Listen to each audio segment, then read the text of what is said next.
Hey, what's up guys? My name's Josh Winiarski and I'm a photographer and filmmaker here on YouTube as well as Instagram. And today, I'm going to teach you how to get bigger, better, blurrier bokeh balls in 60 seconds. Alright, so if you're getting into photography, you've probably heard the terms bokeh, bokeh, and bokeh. This can be really confusing if you're just starting out, but lucky for you, they all mean the exact same thing. Simply put, bokeh is just the out of focus elements of an image. When a single point is out of focus, it takes the shape of a circle known as a bokeh ball, and the background in general just looks creamy, smooth, and delicious, making it extremely flattering for portraits and product shots. But how do we emphasize this effect? Well, it turns out it's not as hard as you might think. The first thing you want is a fast lens with a low aperture number.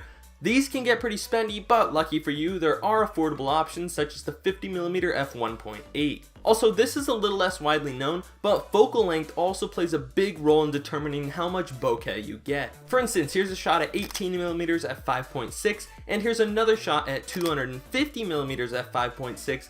Big difference, right? So again, the lower the aperture number and the longer the focal length, the blurrier the background. Now, if buying a new lens doesn't tickle your fancy, don't worry, because there are a couple of ways we can get a blurrier background just by adjusting the way you shoot. First, try getting closer to your subject. When you nail focus, you set a plane of focus on that subject. To explain it quickly, as you move closer to your subject, you close the gap between you and your subject, while the distance between your subject and the background remains the same, forcing that background to be farther out of focus. This might seem a little counterintuitive, but it's a proportionality thing. If you want to blur your background still, try moving your subject away from the background. As your plane of focus gets further and further from the background, it pulls that background more and more out of focus, and your bokeh gets blurrier and bigger. Here are some test shots taken at the same aperture, showing the difference if you apply all of these techniques.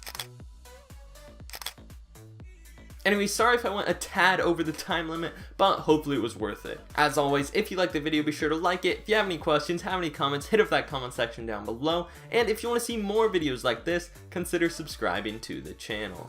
Thanks again for watching. My name's Josh Winiarski. Check me out on Instagram, and I'll see you all in the next one.